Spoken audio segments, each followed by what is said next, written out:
propósitos de la Corporación Universitaria Remington es estimular a los gestores exitosos de ideas, de empresas y de negocios, de modo que sirvan de ejemplo y de motivación a las generaciones futuras. En este espacio y durante una hora, el personaje invitado atenderá las inquietudes del orden profesional y empresarial que les serán presentados por la doctora Patricia Vázquez Posada, asesora de la Rectoría, y el doctor Pedro Juan González Carvajal, nuestro rector. En este diálogo se espera que el invitado narre la manera como ha sabido sacar adelante sus proyectos, las dificultades y los aciertos que lo han acompañado y el mensaje que él le entrega desde su experiencia a quienes hoy están emprendiendo el camino de la creación de riqueza. Nuestro invitado de hoy será el doctor Luis Alberto Yepes Velázquez. El doctor Yepes es administrador de empresas de la Universidad de Medellín, con posgrados en Mercadeo de la Universidad de AFIT y en Gestión Humana en la Universidad de Medellín. Su carrera profesional ha trasegado en el quehacer comercial y social de nuestro país. Ha sido innovador en todo el concepto de retail al mayoreo en Colombia y a través de su gerencia ha consolidado el desarrollo de un proyecto piloto en Colombia sobre el impacto social en los discapacitados como emprendedores y trabajadores en empresas. Se ha desempeñado en cargos como gerente del Hospital Mental de Antioquia, director de Recursos Humanos en Riotex, gerente general de Atembi, gerente en Corbeta, Bogotá y gerente general de la cadena en almacenes al costo. Participado en juntas directivas, miembro de la Junta del Comité de Rehabilitación de Antioquia por 20 años, vicepresidente de la Junta de la Cruz Roja Nacional, miembro de la Junta Directiva del Instituto para la Economía Social de la Alcaldía de Bogotá, miembro de la Junta Directiva de la Promotora de Comercio Social de Antioquia. Actualmente se desempeña como asesor del sector de empresas de retail y canales de distribución. Bienvenido. Muy buenas noches para todos y para todas, tanto los que nos acompañan aquí en nuestro auditorio, como a todos los estudiantes y comunidad de la Corporación Universitaria Remington que están ubicados a lo largo y ancho del país. Estamos hoy de nuevo en la convocatoria de Memoria del Saber, que trata de recoger, recopilar, proyectar y sobre todo divulgar aquellas experiencias exitosas de gentes de todo tipo que han logrado aportarle al crecimiento del territorio y de la nación. Me acompaña hoy la doctora Patricia Vázquez Posada, una de nuestras fundadoras, consultora de Rectoría, a quien le doy una cordial bienvenida. Muchas gracias, Pedro, y bienvenido al doctor Luis Alberto. Y al doctor Luis Alberto, que va a ser un placer, y es un placer tenerlo por acá, porque es un hombre referente por la forma como ha trabajado su administración, que es su formación tradicional. Bienvenido. Gracias, Pedro Juan. Y doctora Patricia, gracias por invitarme, y al auditorio, estoy a sus órdenes para contarles mis experiencias. La vida me ha dado la oportunidad pues, de tener una vida con algunos movimientos, agitaciones, y que finalmente estoy disfrutando de la pensión, pero también haciendo otras cositas nuevamente. Es que uno empieza a recoger después de que hace mucho. Ahí donde recoge las papayas grandes. Y esa siembra ha tenido diferentes tipos de cultivos. Un hombre humanista que ha trabajado en recurso humano, pero que se metió en la parte comercial e impulsó en Colombia un tema que hasta la fecha nadie lo había tocado: la venta al mayoreo, esa venta al retail, esa venta de volumen con conceptos nuevos de empaque, de distribución y aún de montaje. ¿Cómo fue eso? Y esa es la experiencia que tuve con la cadena al costo. Los dueños de la compañía me dieron el permiso de iniciarla y hacer todos los ensayos que fueran necesarios para desarrollar el concepto. Era llegarle a los grandes consumidores. Los grandes consumidores son las empresas y las familias grandes consumidoras. Y lo que llaman Nielsen, los transformadores. Las personas que compran para materias primas para volverla a un producto final. Por ejemplo, un restaurante, la persona compra el arroz, compra la carne y vendes un plato de comida. Entonces son los clientes a los que le apuntamos, que hasta el momento que se inició este proyecto no había quien lo atendiera organizadamente. Existen las plazas de mercado, y esto era como coger la plaza de mercado y modernizarla y volverla a una cadena que tuviese pues, esos servicios para ello. Así fue como nació el proyecto de Alto Costo, que es un paso adelante del negocio de Corbeta. Corbeta es una empresa de distribución que tiene más de 65 años en el país, que atiende lo que llamamos los mayoristas y los minoristas, las tiendas y los mayoristas de la clase de mercado. Y entonces de ahí se dio una transformación, demos un paso adelante y nació Alto Costo, que es una cadena que compite, un referente aquí puede ser Macro, pero que nació antes de que llegara Macro Colombia, ya la teníamos concebida y que ha sido... Esto es el macro colombiano. Es el macro colombiano, pero con un concepto de servicios muy distinto. El macro le va más directamente al cliente profesional, al transformador, y Alto Costo cubre las familias grandes, o sea que va a las amas de casa y a las familias.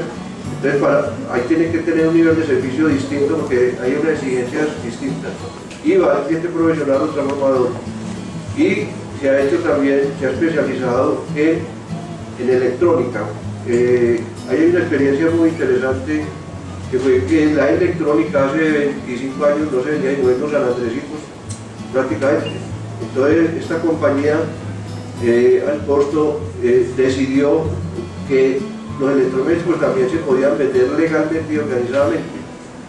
Entonces hizo un trabajo con el gobierno, con la DIAN y con los gerentes de las marcas como Sony, Panasonic, y los invitó a que atendieran con condiciones eficientes al retail. Entonces Alto Costo fue el que abrió la venta de electrodomésticos en el país, primero que cualquier En almacenes. en almacén. La guerra del contrabando. Se le declaró la guerra al contrabando y se le ganó, porque finalmente los electrodomésticos ya se venden en las grandes superficies, principalmente con los almacenes especializados, como es un negocio como Catronis, que es un hijo de Alto Costo y que es especializado en electrónica, o al comprar aquí en Medellín, es de la misma cadena y se especializa en electrodomésticos con énfasis en crédito. Porque a nosotros nos tocó, por ejemplo, a los que vivimos en Medellín, que por allá en los 60 y los 70, los electrodomésticos los traía doña Livia, una señora que vivía al frente de Teicondo, los traía de San Andrés. En San Juan. De ese tamaño. Y después en el Diamante, y después por allá en el Hueco, y después ya en almacenes formales. Ya en almacenes formales. Y con otra característica que para facilitarlo, entonces se desarrolló poderosamente el crédito de consumo, que tampoco era muy habitual en las cadenas. En la cadena no había crédito de consumo. Se pasaba la tarjeta de crédito, los que tuviesen pues en esa época tarjeta que era muy exclusiva. Hoy en día el crédito se le da a quienes tengan pues, que tengan la capacidad de pago. Una condición mínima, pues. Capacidad de pago y voluntad de Contrato pago. laboral. Sí, Un contrato laboral que garantice que la persona puede cumplir ¿Y el... qué implica montar un almacén de los empacar distinto, exhibir distinto, cobrar distinto? Hubo que hacer un esfuerzo muy grande para convencer a los proveedores de que se iba a hacer un formato diferente, de que no iba a ser igual a los ya dominantes del mercado en esa época, que eran Ley, era Éxito, era Carulla, era Cafán, era Confama, tenía en eso Flamingo. Entonces era echarle el cuento por ejemplo, a Fruco que le hiciera una salsa de tomate más grande, pero con una condición, que era como el que iba a comprar esa salsa, iba a hacer una inversión, un pago mayor, que le iba a premiar con un descuento, con un precio menor.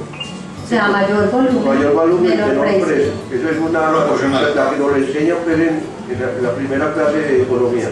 Pero había que ponerlo en práctica, había que volverlo realidad. Eso es un punto importante de lo que fue realmente el inicio de tu frase y por qué queremos compartir con Luis Alberto hoy fue que no solamente desarrollaron la idea de poder empacar al mayoreo y montar un retail al mayoreo, sino era educar tanto al proveedor, al comprador.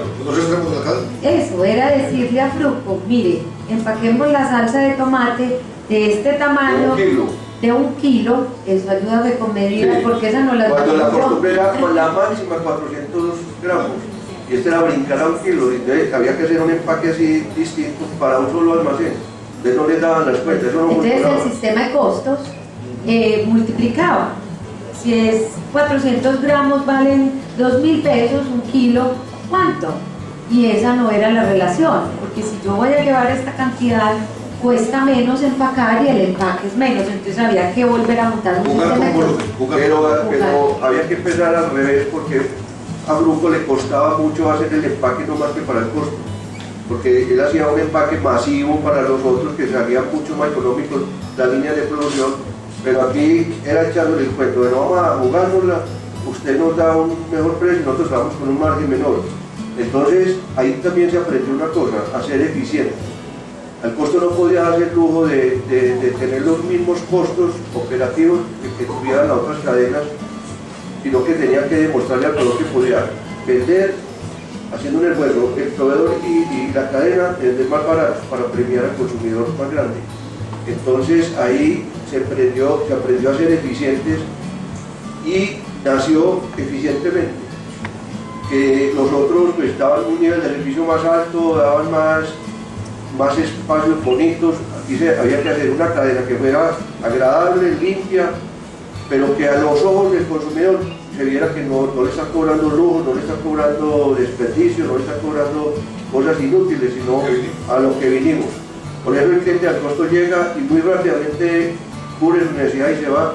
Entonces nos ocupa más ligero las cajas registradoras, nos ocupamos más rápido los parqueaderos. Entonces la rotación es mucho más alta y el costo es menor de operación. Eso de utilizar, como mencionaba Patria, ahora es bien complicado, porque en el caso específicamente de Antioquia somos desconfiados por naturaleza. El establecer relaciones de confianza, merme usted sus costos, yo mermo mi margen, para que gane el consumidor, que ganemos los tres, es muy fácil de decir, pero ¿cuánto se demoró eso? Pero aquí lo premiaría mucho, si al constructor aquí nos premiaría mucho el paisa, porque el paisa le gusta el cuento. Sí. Entonces haría cuestas muy rápido con nosotros, si estuviera yo en la cadena, pero si viniera la cadena acá, no ha llegado, pero tiene que llegar. Y lo premiaría el paisa, porque el paisa sí le gusta economizar, la familia y la señora paisa. Yo me acuerdo cuando abrieron a la cooperativa de consumo, que la señora le prestaba el carnet a las amigas. Digo que había 100 con carnet y compraban 1000, porque la otra se iba con el carnet prestado a comprar porque él le daba un 2% de descuento y se llevaba ese premio a la casa, me ahorré el 2% del mercado. El paisa sí tiene esa cultura y entonces la confianza se logra mucho más rápido. Obviamente son cuestiones de estrategia empresarial, pero ¿por qué, por ejemplo, una empresa que nace en Antioquia se va para Bogotá, crece allá y todavía no llega aquí con la fuerza que es? Bueno, primero porque en Bogotá había iniciado sus labores de distribución, de negocio de corbeta que es de distribución, inclusive empezó en Nariño, después brincó a Cali y después a Bogotá y a Medellín. En Medellín ya existe corbeta, existe Catrón y existe Alcoprar. El negocio del costo no se ha movido mucho de Bogotá porque Bogotá es tan grande que no se ha acabado de cubrir. Cada inversión de esas es de un hotel grande, cada apertura que se haga es muy costosa. Entonces se abrió Villavicencio, que es como un barrio de Bogotá, y se abrió Pereira porque había una oportunidad de una propiedad que tenía allá, y no se ha abierto en otras ciudades. En Nariño, porque naturalmente la compañía estuvo allá desde hace muchos años, allá también existe el costo. Pero no solamente es el aspecto comercial. Exacto. Pero yo me quería devolver un poquito en el tiempo, porque me parece que estas entrevistas en Memorias del Saber trascienden a la vida personal. Todo sucede en la vida por una razón y nada es gratis. O sea, el doctor Luis Alberto hoy nos comparte toda esta experiencia, pero hubo unos pasos anteriores que tuvieron que dar un camino duro para ti profesionalmente. Y me gustaría como devolverme un poco en el tiempo, don Pedro. Estamos hablando hace 35 años. Correcto. Hace 35 años el doctor Luis Alberto estaba en Medellín, como vieron su hoja de vida en la gerencia del Hospital Mental, luego en Riotex, una compañía de textiles muy importante, y luego como gerente de Atentic, que era una empresa de servicios temporales. Ahí, cuéntanos un poco. Pero era una empresa muy próspera y dinámica, pero ella enfrentó una dificultad de seguridad que me obligó a irme de la ciudad de un día para otro y abandonar pues, todo lo que tenía. Y arrancaste con tu familia sin tener trabajo, Me fui sin sin trabajo tener para nada. Bogotá y me fui a las carreras, viendo restos para Bogotá, abrir camino, y también con una nueva propuesta de la vida, que era el tercer hijo que me nació con discapacidad cognitiva. Entonces me puso otra dificultad, pues, para llegar a Bogotá, no tener el hijo fue una oportunidad y un premio. Entonces me tocó irme para Bogotá sin trabajo y comenzar a sostener la familia y a rebuscarme en Bogotá la vida sin conocer a nadie en Bogotá. Entonces tuve unos 2 años muy complicados, pero muy formadores, porque en el rebusque, después de estar acostumbrado a mi oficina, a estar bien, me tocó ir a ver qué hacía, y entonces estaba comenzando una fábrica aquí de papeles higiénicos, papeles suaves de Colombia, aquí en la autopista por Guadalupe, hoy en día de Kimberly. Yo le compraba la segunda de papel higiénico, y en ese momento estaba desarrollando el pañuelo facial, le dicen Kleenex. Ese Kleenex se lo ponía usted aquí, pues, lo afeitaba, lo áspero que era. Entonces le compraba eso y hacía unos paquetes con mis hijas de 3 años y de 5 años. De esa edad están las hijas que me ayudaban a armarlo en la casa. Y se lo vendía a unos almacenes, le hacía unos paquetes grandes y le vendía esos productos. Un amigo tenía aquí una fábrica era hilandería en Medellín, y hacía de hilos, entonces hacía las cuerditas para las gafas, y yo le compraba esas cuerditas y lo vendía a una cadena de vendedores en los semáforos de Bogotá. A una red de distribución en los semáforos. Le vendíamos eso, un amigo más parado que yo, y acaba de separar de la señora, estaba llevado por Fabio Barrientos, y entonces me lo llevé para la casa y empujar entre los dos la canoa, pues, y empezamos a la red de distribución en los semáforos. En los semáforos. Oiga, pues, en los semáforos. La universidad, y nos tocó luchar duro y empezar a atender las necesidades de mis hijos, y sobre todo del hijo que me estaba demandando, pues, ya atención, porque en esos primeros años hay que darle mucha atención para aprovechar los primeros días de la vida para que avanzara lo más que pudiera. Entonces, frente a todas las dificultades, esos 2 años me sirvieron para conocer a la ciudad. Conocí muy bien a Bogotá.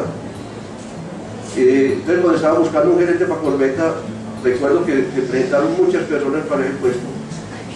Y cuando un primo mío trabajaba aquí en Corveta, en Medellín, y me presentó allá. Entonces, yo cuando me presenté le conté toda la cacharreada que me había tocado vivir en Bogotá. Los 2 años de vivir en las calles, de tener las complicaciones y dificultades. Con eso me gané, pues, no necesité más.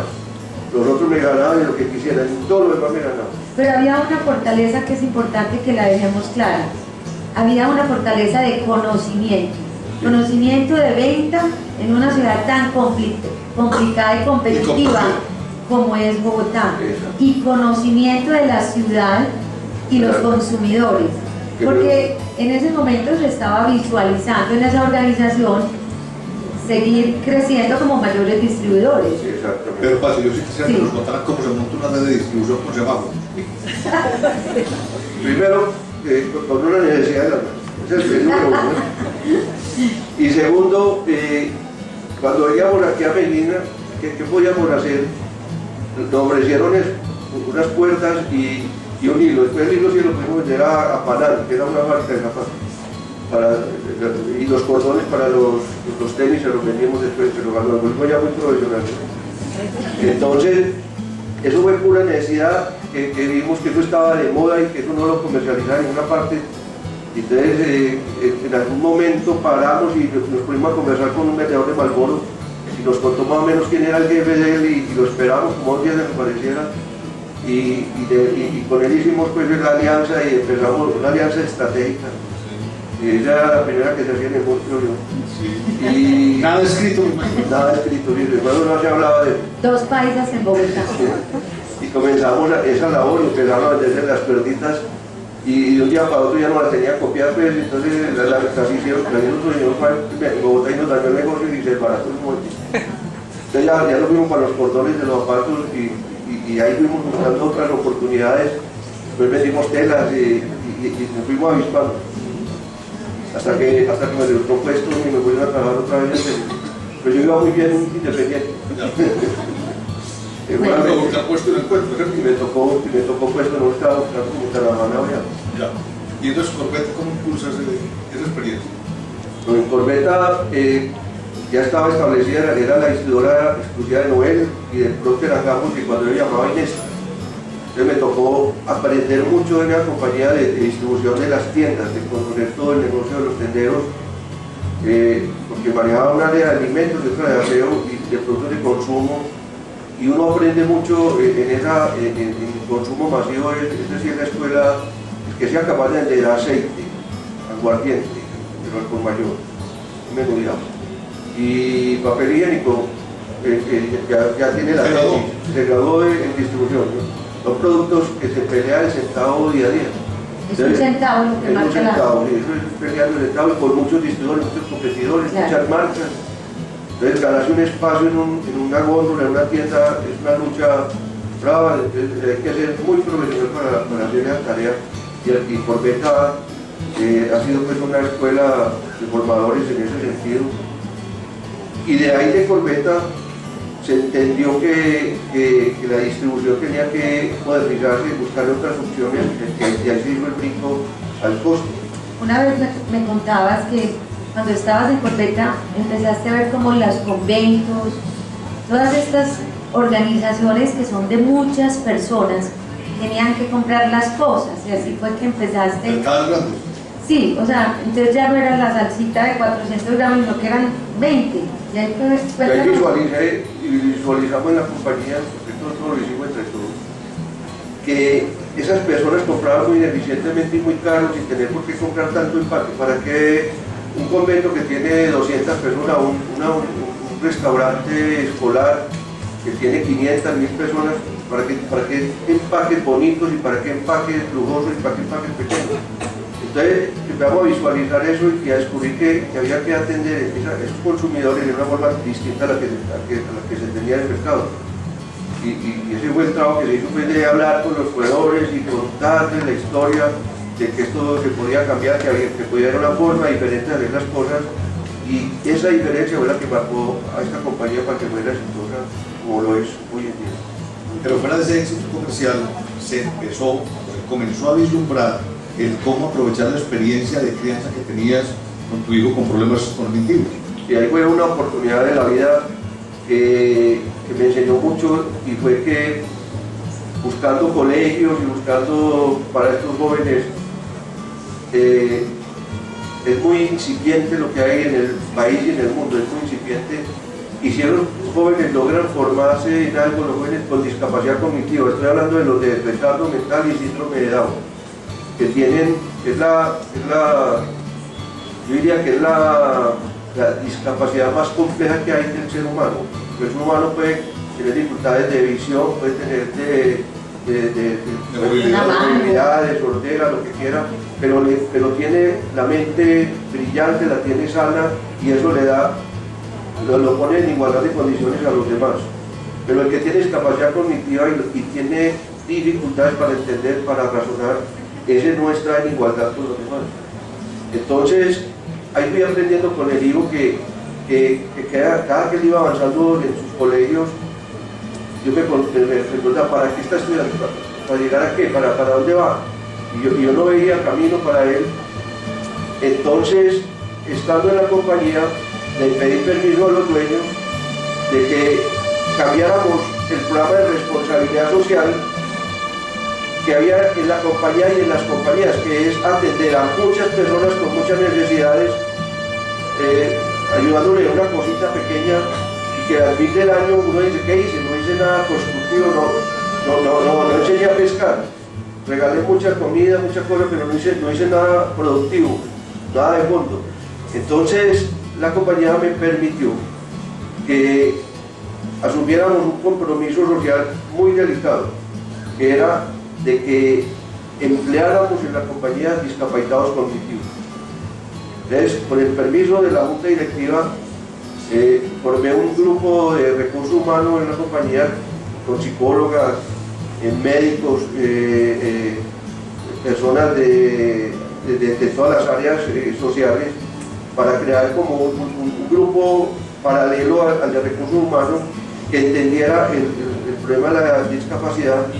Y entonces les eché el cuento a ellos de que la Junta no había autorizado para vincular discapacitados cognitivos. Entonces el cuento me costó un trabajo para que entendieran que ahí podíamos convivir con discapacitados cognitivos. Ellos creían que no se podía. Y que se pudiera hacer el acompañamiento de equipos. Que se involucraran en la compañía común y corriente como todas las personas normales.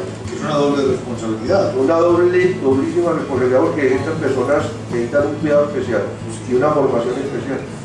Entonces, convencidos los empleados que cuando nos reunimos íbamos a hacer en la comunidad, íbamos a tener discapacitados trabajando.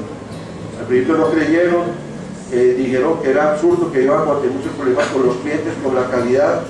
Dijimos que sí, que íbamos a tener muchos problemas con los clientes y con la calidad, pero que los íbamos a resolver, que para eso lo estaban invitando. El primer día le dijimos a todos que levantaran las manos quienes tenían en la familia discapacitados cognitivos. Nadie la levantó. Como a los 2 meses que ya lo oficializamos y nos juntamos con el SENA y con las instituciones para arrancar, cuando fuimos a iniciar, empezaron todos a decir, yo tengo un primo, tengo un hermano, tengo un sobrino, aparecieron los discapacitados, porque la población de discapacidad del país cognitiva es de más del 5% de la población. Más del 5% de la población, porque eso es producto de muchas cosas.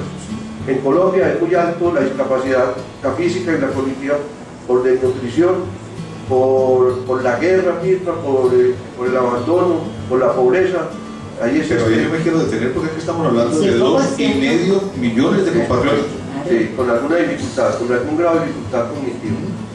Eso es un dato importante. Es un dato complejo y la mayoría de esas personas las tienen guardadas en un escaparate en la casa que o no las muestran o es un problema muy grande para la familia.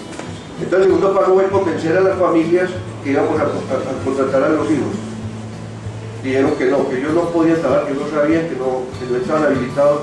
Entonces empezamos el ejercicio con los primeros voluntarios a formarlos, a enseñarles los procesos. Y también el compromiso que hicimos con la Junta era que estos señores, estos jóvenes, iban a estar de cara al cliente, no iban a estar en la trascienda, no iban a estar en la bodega. Es una decisión de valor muy grande. Entonces los pusimos en la vanguardia de empacadores de la compañía. Empacar es el momento de la verdad donde el cliente nos va a entregar el dinero, y un error en la empacada puede significar el abandono de un cliente de no volver. Entonces al principio hubo resistencia también de los clientes. ¿Siempre van a trabajar solitos, acompañados? No, siempre acompañados. Y la cajera era como la madrina de... Primero con la cajera se hizo un trabajo muy profundo para que fuera la aliada aceptara y fuera maestra. Y fuera la maestra de él. Tengo que formar a esas cajeras. Pero para no alargar el cuento, hoy hay 180 discapacitados cognitivos trabajando en la cosa, que es el 10% de los empleados. Política de la compañía, el 10% de los empleados de Alcor son discapacitados cognitivos. Cuando las empresas lo que hacen es buscar los mejores talentos que haya para trabajar. Aquí se consiguen también los mejores talentos con discapacidad para trabajar. Se cambió el paradigma, se pensó distinto, se borró el paradigma anterior. Tener 180 discapacitados, tener el 10% de la población de una empresa, es la única en el mundo que tiene el 10% con discapacitados en el mundo. No existe otra empresa en el mundo que y fuera de empacamiento, ¿qué otras labores están desempeñando? Hay unos que han ido evolucionando y han pasado a ser surtidores del almacén. Entonces entran los grupos de surtido y son los que de la bodega llevan la mercancía, porque ya conocen los cronogramas, ya saben dónde está la mercancía y se han vuelto surtidores. Y otros que tienen por allá costumbres campesinas, porque vienen de familias campesinas, están manejando los procesos de frutas y verduras, selección de frutas, verduras, que han ido ascendiendo en la compañía. Para que esto se diera y se pudieran formar, tuvimos que irle a echar el cuento al SENA de que nos los capacitara. Entonces el SENA lo primero dijo que no podía. No podía porque las normas del SENA dicen que para ser un aprendiz de SENA hay que ser bachiller. Y estos muchachos no son bachilleres. Los que son bachilleres porque los forzaron a echar un cuento mentiroso. O si es bachilleres porque no tiene esa discapacidad. Una de dos. ¿Cierto? O no tiene discapacidad o lo forzaron. Entonces, el SENA no los podía incluir para que fueran sujetos de contrato de aprendizaje. Entonces, el doctor Dario Montoya, que en ese momento era director del SENA, se comprometió con el programa y cambió los estatutos del SENA y creó un capítulo que dice que los jóvenes en condición de discapacidad cognitiva con un grado de dificultad medio, mediano, no severo, pueden ser sujetos de constante aprendizaje. Entonces ahí le abrimos una puerta enorme para que estos jóvenes puedan ser recibidos por la empresa, ser la cuota del contrato de aprendizaje. Además tienen que tener un número de aprendices obligatorio por ley. Hay los que pagan la multa por no tenerlo, porque no tengo nada que hacer. Entonces nosotros estamos en Alcosto montamos una escuela, una aula, para cada semestre formamos 30 aprendices discapacitados. Y a los 6 meses pasan al punto de venta, a la labor, a la parte productiva. Se hace el ciclo del año. Entonces estamos formando 60 jóvenes al año en Alcosto en condición de discapacidad y se lo estamos ofreciendo a la industria para que lo reciba, y lo formamos como auxiliares de administración que saben empacar, saben surtir, saben atender a un cliente.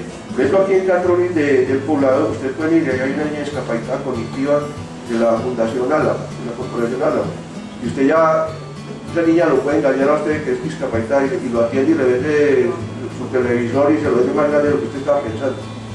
Tiene esa capacidad de habilidad, vayan y la encuentran allá trabajando. Estando ya el proceso montado, me fui para donde el doctor Carlos Enrique Moreno, que es el gerente general, era el gerente general de Consente, y le dije que por qué no asumía también una responsabilidad de este tamaño. Él reunió a su equipo y el equipo dijo que no, el doctor Carlos Enrique dijo que sí. Entonces me pusieron como condición de que ellos empezaran si yo les prestaba jóvenes ya entrenados. Entonces les dimos los 10 mejores, los 10 mejores que ya habían preparado el puesto, que fueron para Consente, y hoy Consente tiene 80 por ahí jóvenes discapacitados cognitivos trabajando. Y ya hay se volvió una escuela modelo, sí, y un programa modelo. Un programa modelo que ya lo han ido asumiendo otras empresas, y ahora que me pensioné estoy trabajando en esa labor aquí en un instituto que se llama Álamo, que es en Itagüí, es muy grande, tiene 1.500 discapacitados, y vamos a hacer el mismo proceso de formarlos para irlos vinculando. Yo que la corporación Remington debía incluir por lo menos uno para que le demos un ejemplo a la sociedad de que somos incluyentes. Eso que está bien. Luis Alberto, ¿qué ganó la empresa? Porque es que nadie apunta a la ciudad. Pues te dicen una cosa muy fea. No, y sí gana demasiado la empresa, porque mire, lo que fue la moral de los empleados se subió altísimo en el costo. Una cosa que no esperábamos, se lo digo de verdad, esperábamos lo contrario, que fue la fidelidad de los clientes se subió, es altísima, a tal punto que ya los clientes van y buscan al joven que quiere que le empaque, pues lo buscan, hacen amistad con ellos. Y hacen cola en una caja esperando al que lo atienda ya, asiste la hoja desocupado. Pero es verdad lo que estoy haciendo y es mostrable. Y además, como es visible, yo no les puedo echar cuento aquí porque usted va a hacer algo allá y puede entrar y mirar. Porque es totalmente visible, que es hacer visible al discapacitado. Hoy se habla mucho de responsabilidad social empresarial, y eso pues se puede convertir en moda, pueden hacer desde la convicción, o puede ser algo que se atraviesa. En el caso del Grupo Corbeta, ¿cómo consideran este programa? ¿Algo de responsabilidad social o algo que simplemente les es útil? No, fíjense que es tan de responsabilidad que tener esta población trabajando es delicado, es demasiado delicado y sensible, que hay que asumir una responsabilidad muy grande, porque esto es tan delicado esto que podía haber causado un conflicto con los empleados, un conflicto con los clientes, con las familias mismas de con ellos, la misma frustración de los muchachos. Si el muchacho no ruta apto y llevaba un tiempo allá, se quemaba, y otro rechazo para una persona con discapacidad, un doble rechazo. Yo les cuento que ya hay jóvenes que llevan 5 años trabajando, o sea que han sacado 5 veces vacaciones, se ganan lo mismo que cualquier empleado, no hay una discriminación salarial, es el mismo salario. Muchos de esos jóvenes son hijos de bienestar familiar, que fueron botados a la basura porque nacieron malos, imperfectos, los botaron y los recogió Bienestar y los llevó a unas instituciones que mantienen el país Bienestar. De allá esos muchachos van a trabajar. Hay jóvenes de esos que le aparecieron los padres, apenas los vieron trabajando, y esos muchachos están sosteniendo la familia hoy en día. No, ellos sostienen la familia. Y son muchos de los casos que hay allá que sostienen la familia. Ya. Cuando uno cuenta experiencias, usualmente pues se enfoca en lo exitoso. ¿Cuáles dificultades graves tuvieron? Si son contables, no, graves es de salud. Algunos jóvenes con epilepsia y cosas de esas, pues, estaban trabajando y caían en el piso, pues, en medio de todo eso, y entonces veían a la compañía como abusando de una persona que la puso a trabajar estando enferma, y entender toda esa realidad fue muy complejo y me costó mucho sostener el programa a veces porque hubo momentos duros, pero había que, eso no tiene reversa. Yo digo que ese programa no lo puedes desmarcar nunca, porque sigue le viene el mundo encima a la compañía. Digo que yo aquí hace ya, no tiene reversa. Cuando la gente oye este tipo de experiencias, pues se motiva, ¿cierto? Pero eso sigue saliendo más del corazón que de la formación.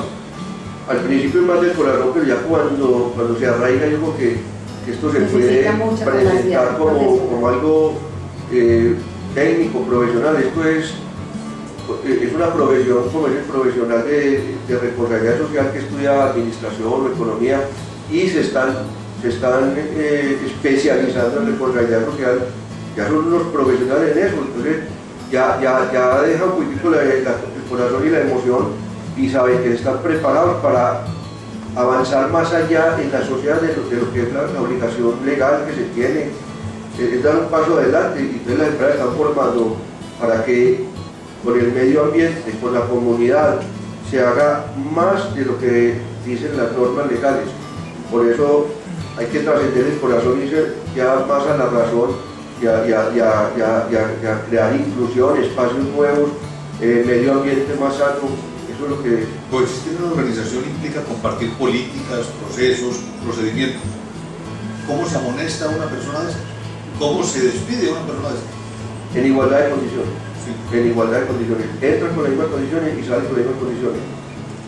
Hay un grado de ineficiencia social, que ese es una persona de estas, si rinde el 70% de una persona normal, él rinde está rindiendo el 100% de su condición. Entonces hay que entender que es el 70% de él, y no le pida más. Pero pague el 100%, porque ahí está la responsabilidad, ahí está la responsabilidad social. Y lo otro es que estos programas no son para mercadearlos, jamás. Esto se hace en silencio y se hace creyendo en él, simplemente. La compañía con la que yo trabajaba nunca permitió que esto se difundiera como un valor agregado que la compañía le está dando a los clientes o a los proveedores. O para buscar caminos abiertos. Porque para buscar adictos, pero jamás lo permitió ni lo va a permitir. Las grandes fuerzas de las grandes catástrofes y de las grandes acciones de los humanos usualmente no muestran su epicentro. Trabajan ocultos, de bajo perfil, porque otros simplemente dicen y ponen aviso en la empresa, vean lo que estoy haciendo y todo el cuento, ¿no? Es respetable. Es respetable, pero yo sí no comulgo con eso. ¿Cómo se garantiza el futuro de la permanencia de este proyecto? Porque hemos compartido contigo que no es solo una semilla, nació en un lugar, pero hoy es una semilla que está propagada en varias organizaciones, y tengo entendido que lo están trabajando a nivel de comunidades y de alcaldías. Correcto. Cuéntanos cómo está esa proyección de permanencia de este proyecto.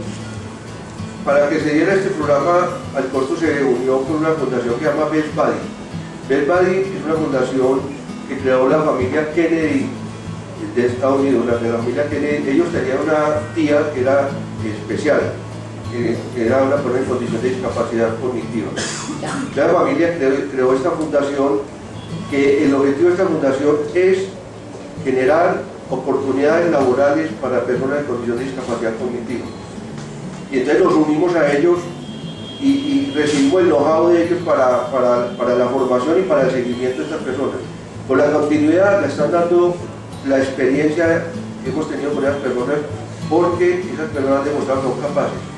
Y si demostraron que eran capaces, ya les garantizaron el programa hacia el futuro.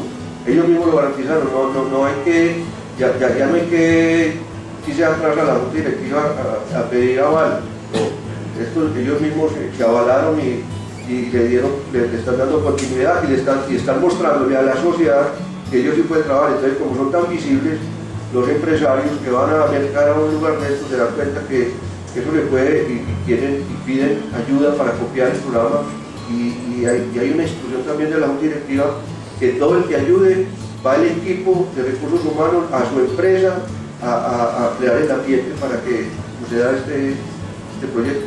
Porque uno de los principios o valores que manejamos en esta institución, fuera de la tolerancia, es el respeto. Eso cómo se evidencia entre los grupos de trabajo. La solidaridad, el hecho de compartir a ritmos distintos, presiones porque hay que vender y hay que mantener la calidad y hay la que eficiencia. Sí, pero aquí hay un costo de eficiencia que se entendió que ellos no trabajan a la misma velocidad ni van a la misma velocidad. Esa se entendió. Entonces, si la batería de cajas registradoras necesita 200 empacadores, puede que necesite 230 en condición de discapacidad. Eso se entendió y eso cuesta un poquito más. Pero eso es una decisión, una política.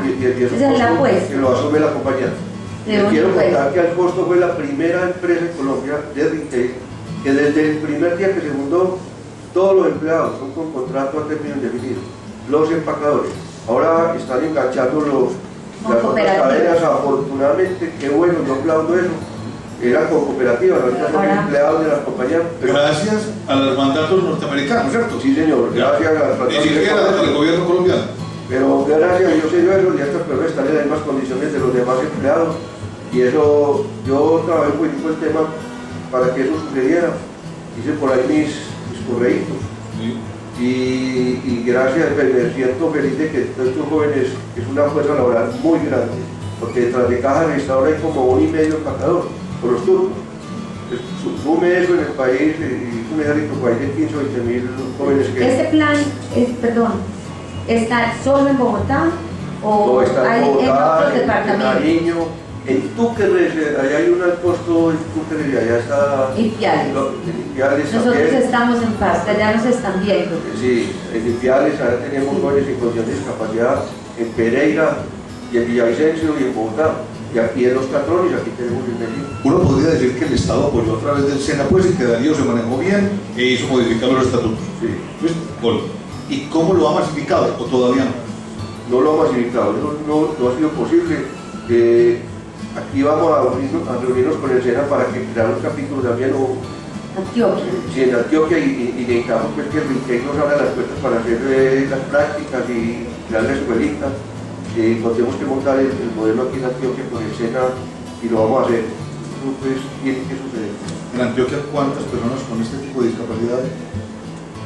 No sé, pero Y si es el 5% de el todas partes, 5% de todo y que Antioquia que ha sido 6 millones de habitantes, entonces tenemos 300.000. Bueno, esto es ¿Hay algún inventario, un censo? No lo hay. En el censo anterior tomaron esa pregunta, pero mucha gente no la cuenta. No. Ahí otros dicen que su hijo no es discapacitado. Ya. También hay una dificultad que la estamos trabajando, que es con el Ministerio de Trabajo. Estos jóvenes, cuando uno tiene un hijo discapacitado, uno lo tiene que declarar interdicto. Interdicto es que él no puede responder por él, sino que el papá o la mamá o el que la ley lo nombre, el responsable de la persona, es el que toma las decisiones sobre la persona. Y el que está en interdicción, si los papás trabajan y se van a pensionar o se pensionaron, el hijo no puede trabajar porque es interdicto. Entonces hay una contradicción en la ley que les prohíbe trabajar. Prácticamente a los que están interdictos les prohíbe trabajar. Una visión paternalista, pero cierto, pues. Y entonces le hicieron un daño. Y el mismo Koplatowski, en la ley Koplatowski laboral, creó unas normas tan proteccionistas que dice que, por ejemplo, a un discapacitado no se le puede sacar del trabajo por su condición de discapacidad. Los empresarios no los contratan por él. Claro, Si es discapacitado, no es discapacitado, otro no puede hacer. Me encarté toda la vida. Para toda la vida hay que quedar con él. Entonces ahí se está haciendo mucho trabajo lobby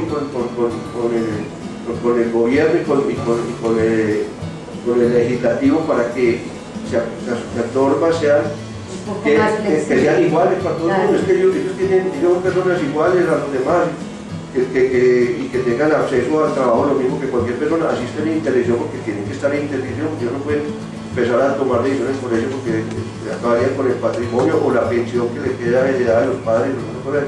Aun cuando no sea por un tema empresarial, pues parte de la solución está también en que las familias reconozcan que están viviendo una situación, que no la oculten y que de cara así, que les dé la luz, puedan salir a buscar oportunidades. Claro, si ellos reconocen que la discapacidad no es un problema, sino una oportunidad, van a encontrar, estos jóvenes van a encontrar que el mundo sí es para ellos también y que haya acceso para ellos en la comunidad. Sí.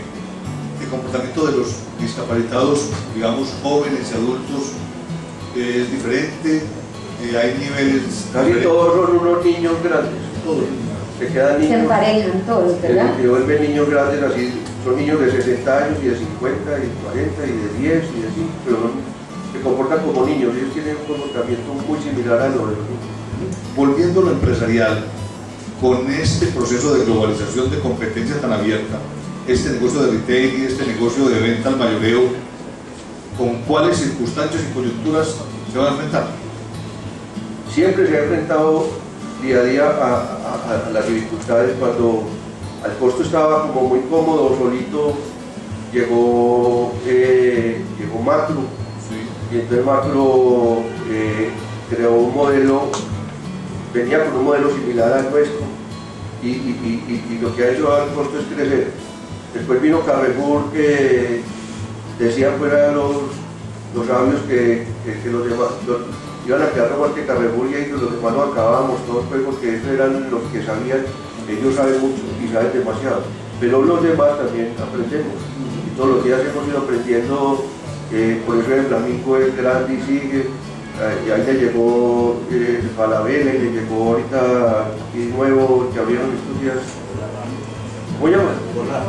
La Polar de Chile. Y un nombre todo extraño, por allá donde era... Atacadao. Atacadao es un formato de Carrefour, de origen de Brasil, Sí. de allá nació, y Atacadao es como la tienda mayorista, es como la plaza de mercado. Entonces se creó para atender a los tenderos, y entonces otra competencia, porque el tendero compra cantidades también. Al costo no le vende a los tenderos porque no tiene el producto para el tendero generalmente vende el producto pequeño. Contrario al tendero. Para nuestros estudiantes de la Escuela de Ciencias Empresariales, sobre todo Administración de Negocios y Negocios Internacionales, hay datos que son como bien especiales. Uno va, por ejemplo, a un almacén Carrefour y lo primero que ve es el mapa del mundo donde se están ubicados los lugares donde están. O sea, tienen conciencia y dimensión planetaria desde la entrada. Nosotros a la entrada vendemos crispetas y vendemos abalorios. Ahí hay una postura cultural que también es importante reflexionar y potenciar, porque es el que se piensa en chiquito, se quedó chiquito. Exactamente. Hay que aprender de ellos, hay que aprender de los que llegan. Hay varias cosas que yo quisiera como complementar, y es dentro de lo que es la proveeduría, de lo que uno va a vender en todos estos almacenes de cadena y al mayoreo. Los lugares de compra en el mundo ya son universales, entonces allá va todo el que quiera ir, ¿cierto? Entonces todos estos almacenes así, hayan unas cadenas global, como tú estás diciendo, van al mismo lugar donde ellos compran, Independiente de donde esté ubicado. hacer los negocios donde hay que hacerlos, en las proporciones que hay que hacerlos.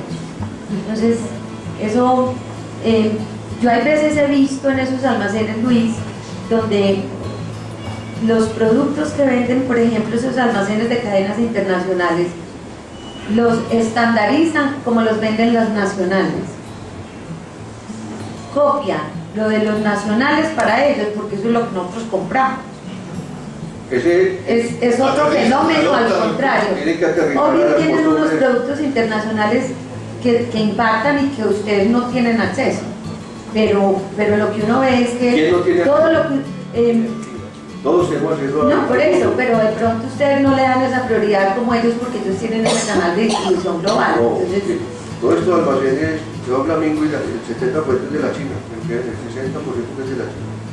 Y todos estamos trayendo de la China, estamos trayendo de Hong Kong, estamos trayendo de todo el mundo, todos, así sean pequeños, ya traen de todo el mundo facilito, sin ser ya no hay que ser contratista ni nada, ir a la China y conseguir un proveedor y traer.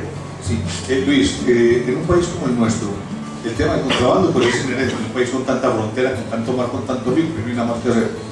Pero el tema del lavado es un tema muy propio y que ese sí es difícil de poner.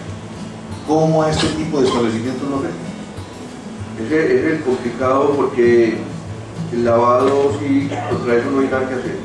Entonces, por eso existen los comercios paralelos muy grandes, muy desarrollados. Economías paralelas. no hay que aguacear la Sí, compra. sí. Uno como ciudadano tiene que tener esa conciencia. Sí, eso para Es el más de consumidor. cada consumidor. Más del Es consumidor, no es darle la solidario. plata a eso porque... Es solidario con el empleo, es solidario con el país y comprar. Y esas son parte de las vivencias que nosotros tenemos que implementar en estas organizaciones educativas. Claro. Porque es que no es solamente la teoría, no la práctica.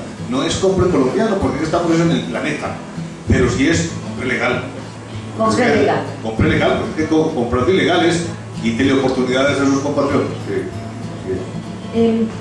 Ya se nos está agotando el tiempo, pero hay un mensaje muy importante que yo quiero que todos los que nos están escuchando miremos que nunca hay un fin en este sentido.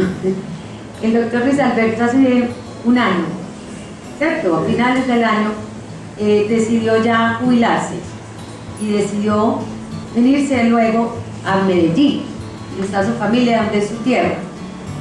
Pero yo te he visto trabajar más que antes. ¿Por qué trabajas ahora tanto? Cuéntanos a los estudiantes qué es lo que te motiva. No, ¿Qué yo- podemos hacer por Colombia? Yo le estoy dedicando como el 30% del tiempo laboral a la parte social y es ayudarle a unas 3 o 4 fundaciones. Yo estoy en la Cruz Roja, en la Junta de la Cruz Roja de Bogotá. Estoy aquí en la promotora de comercio social. Ese programa es muy bonito. La promotora con actuar, que es la que le Sí, enseña a los actuar familiempresas. microempresarios, familiempresas a desarrollar productos, y la promotora es la que se los comercializa. Y yo estoy en la Junta aportándole para que ¿Cómo los desarrollan los empresarios, productos? cómo los habilita para que esos productos puedan llegar a las grandes superficies. Que se los codifiquen al Se menos. los codifican y se los codifican porque intervenimos para que sean, la calidad es buena, el empaque es bueno, que haya mucha responsabilidad, que sean capaces de responder a un pedido. Entonces la promotora le hace todo el trabajo y estoy yo en colaboración. Y estoy en 2 colegios, uno es el que le di ahorita Álamos. y hay un colegio donde hay 30 niños o más, son discapacitados y que trabajan hacia el arte, y son artistas todos. Entonces yo a ese colegio le voy a colaborar y estoy colaborando en la junta directiva. Entonces les estoy indicando a la parte social una buena parte. Y estoy por ahí asesorando a unos amigos que estaban con ganas de que les ayudara alguna cosita de ayuda, entonces voy por ahí le ayudo. Antioquia y Medellín han visto en estos años una transformación de vocación. De la actividad industrial hemos venido consolidando la actividad comercial Sí. y se está ampliando la actividad de servicios. ¿Cómo ves esa transformación y de cara a esta juventud que tenemos en este auditorio y a lo largo y ancho del país, cómo enfrentar esa nueva realidad que se está viendo, no solo en Antioquia, sino en muchos lugares del mundo? Claro. Yo veo que la industria tiene que ser demasiado eficiente o cerrarse. O adiós. Y entonces, y las que son muy eficientes no las van a comprar los extranjeros, ¿cierto? Las compran, las que son buenas las compran. Pero aquí se están avispando también los empresarios colombianos y ya están comprando empresas en otras partes, pues hemos visto como los empresas sudamericanas y eso. Pero se reduce la oportunidad de trabajo en esas industrias seguramente y se va transformando mucho hacia el servicio del país. Mire la cantidad de hoteles pues, que se está creando, la industria gastronómica crece, el turismo, los call centers de Colombia, por su manejo del español, es un país muy atractivo para esos negocios. Entonces el país también se ha transformado, creando unos empleos bien interesantes en otros sistemas, y también a nuestros profesionales se están volviendo también producto de la globalización y lo están llevando para otras partes. Sí. ¿Tuviste problemas con el bilingüismo para montar las actividades comerciales? No, y en la empresa pues hay un equipo muy bueno de personas. Yo no soy el que lo hice, pero porque yo fui de la escuela de pocos idiomas. Sí. Pero sí me formé, me reuní con un equipo bilingüe y trilingüe, pues allá que hablan mandarín hay personas en la organización que hablan francés, inglés, portugués. Entonces ya eso sí es necesario tener personas que hablen distintos idiomas para tener esas necesidades. Yo quiero cogerte lo que estás diciendo porque es una puñita para nuestros estudiantes. Uno no maneja un segundo idioma y está por debajo del nivel de competencia del mismo profesional en cualquier otra parte del mundo. Entonces, sáquenle el tiempo, porque es que un segundo idioma es una segunda oportunidad, es una segunda personalidad, es una segunda vivencia. Patrick, ¿nos queda un minuto? Un minuto. Sí. Doctor Luis Alberto, ¿qué le podemos decir a todos estos profesionales que hoy están con nosotros y jóvenes que nos escuchan de otra parte de Colombia? Le apostamos a la educación, educarnos sirve, educarnos nos da futuro, educarnos sí es la opción. Es la única opción, Patricia, la única opción. Y también les digo que las dificultades lo forman a uno, y a mí me han tocado varias dificultades en la vida, y lo forman y lo vuelven a uno más optimista y más capaz. Así pues que como mensaje también les quiero decir que el segundo idioma hay que hacerlo, pues. Que hay que luchar por las cosas, porque las cosas no son fáciles, hay que lucharlas. Que eso lo forma a uno y le da la oportunidad de hacer cosas positivas en la vida. Y la gerencia social es un modelo a seguir. Es un modelo a seguir Siempre hay que ayudarle a un ser humano todos los días, siempre. y hay que aprenderla ya, no solamente del corazón, sino de la práctica y la razón. Se puede llegar a volver esto una profesión, un posgrado de responsabilidad social, para que salir con esa sensibilidad, porque en todas las organizaciones hay que trabajar en este tema. Pues Patrick, doctor Luis Alberto, mil gracias.